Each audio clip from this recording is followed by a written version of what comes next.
Hello again. In the last video, I said that I'd make a video when I had introduced the hit markers and the ragdoll physics. That's what this video is going to be about.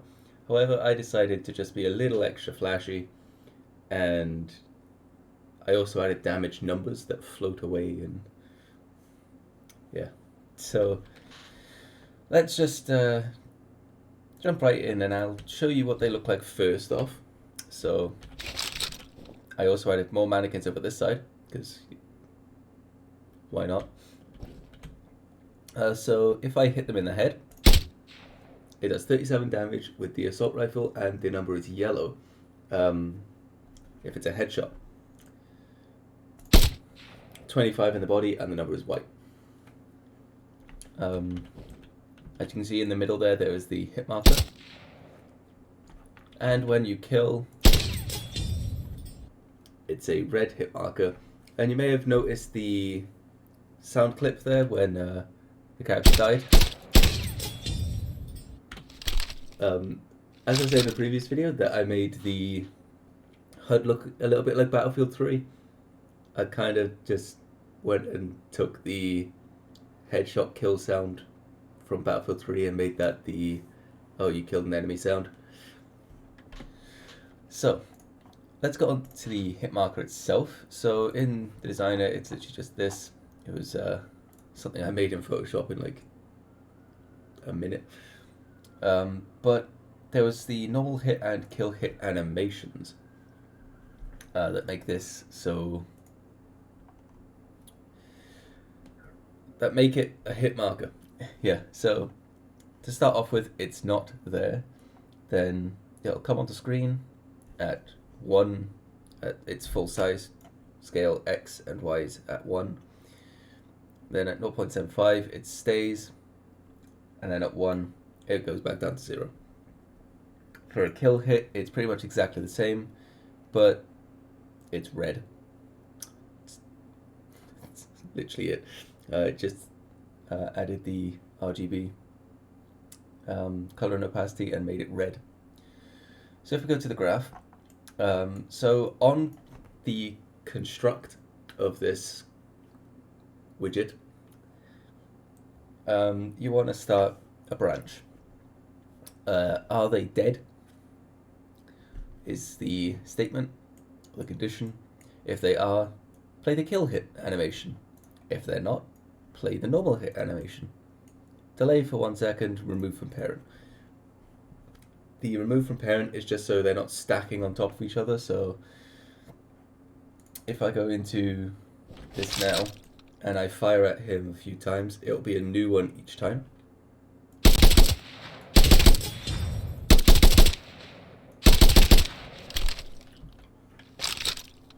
Instead of continuously stacking on top of each other, it's just an easy way.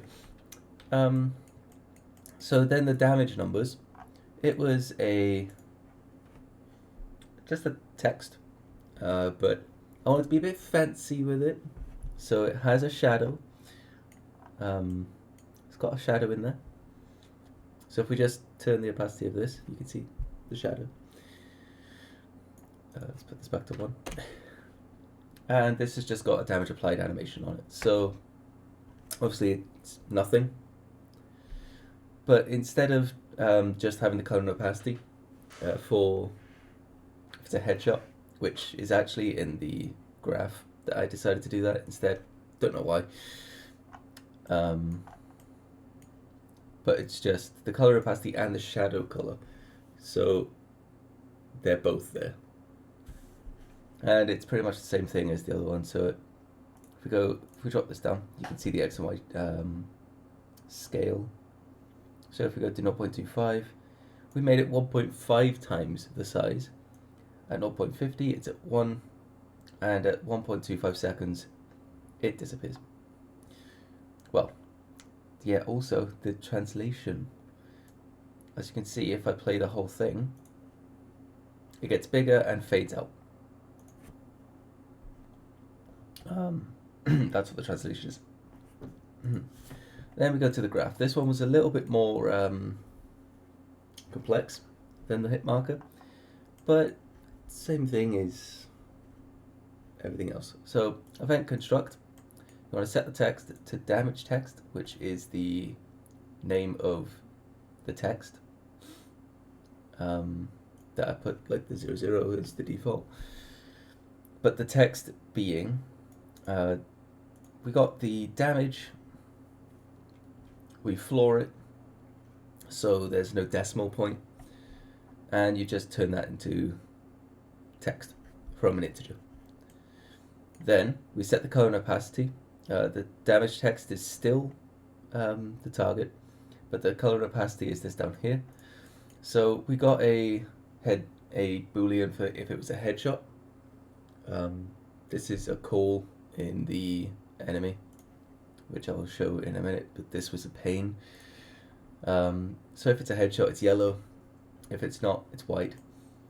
Just use the specified color and then set that in here. Then play the animation, damage applied in animation, get the end time of the damage applied, and return that to the delay. That way,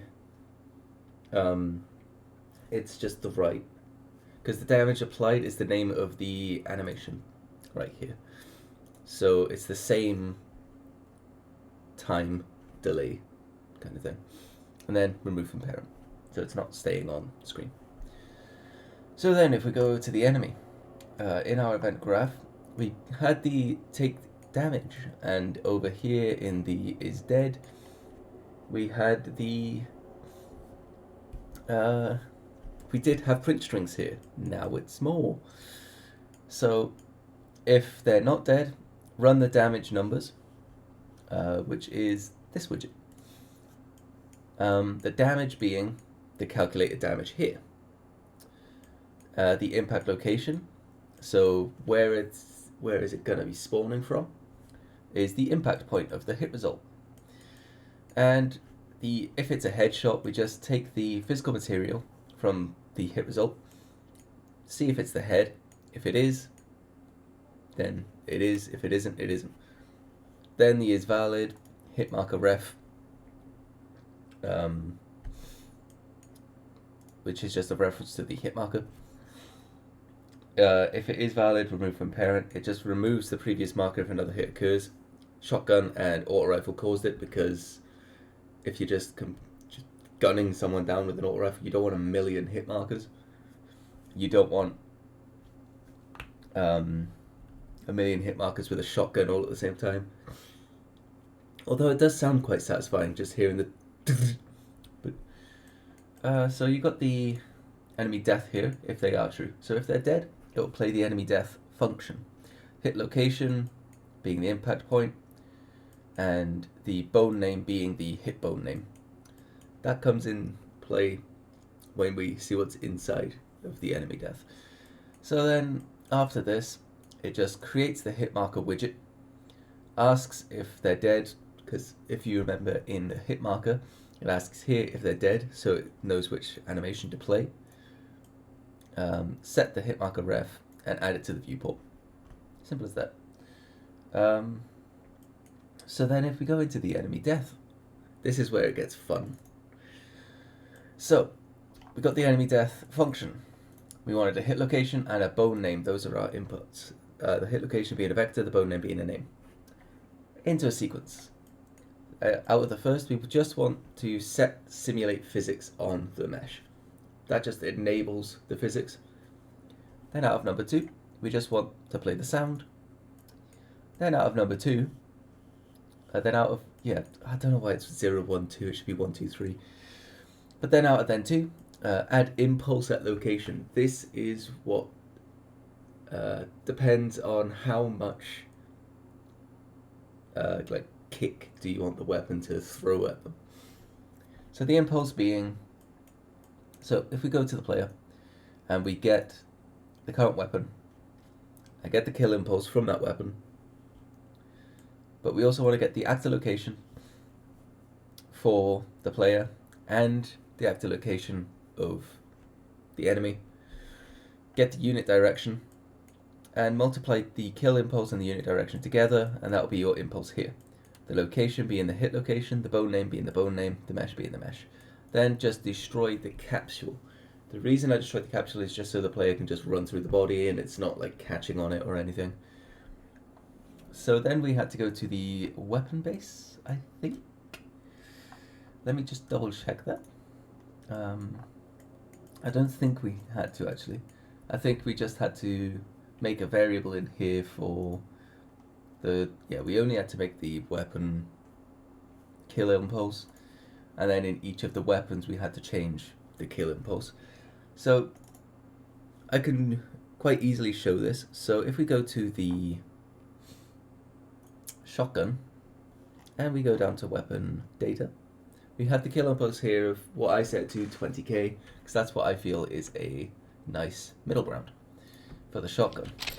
So if we kill someone with a shotgun, they fly back. If I kill them by shooting them in the back, I feel like that's a nice middle ground for the shotgun. However, if I just set this to some wacky number, let's just times this by 10.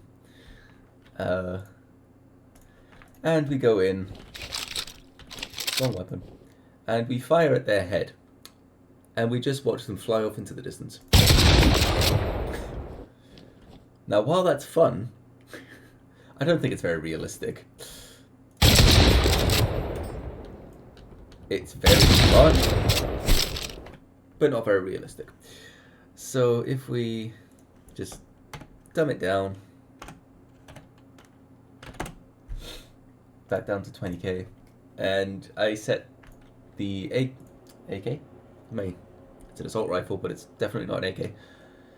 The assault rifle is the default 10k, the shotgun is 20k, and the pistol is a nice 8k. Just so it's got a nice little kick, but not too much.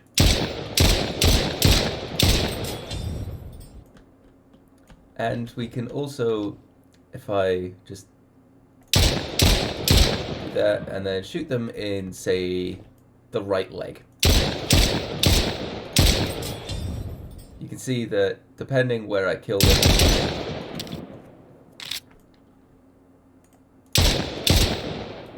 it depends on where they fall and where the impulse comes from.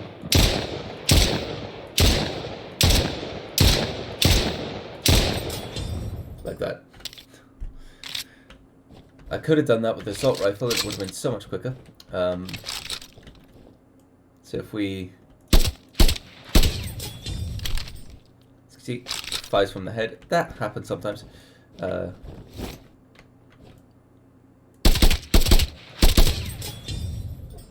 glitch out. It's fun when they glitch out. So if we shoot the hand, they go flying off from the hand.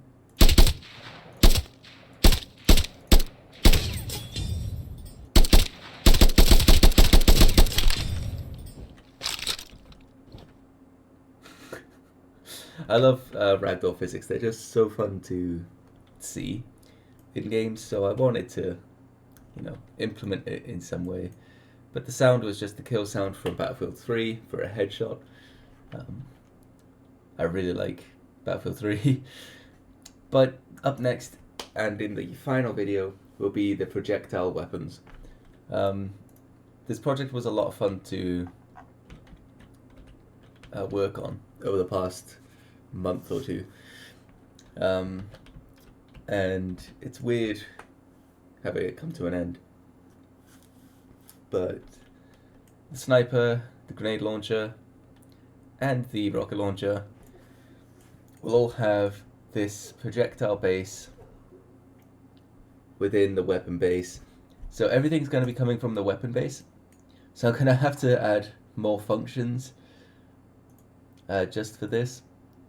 Because I've already got stuff set up with the X, Y, and Z offsets and stuff like that for aiming.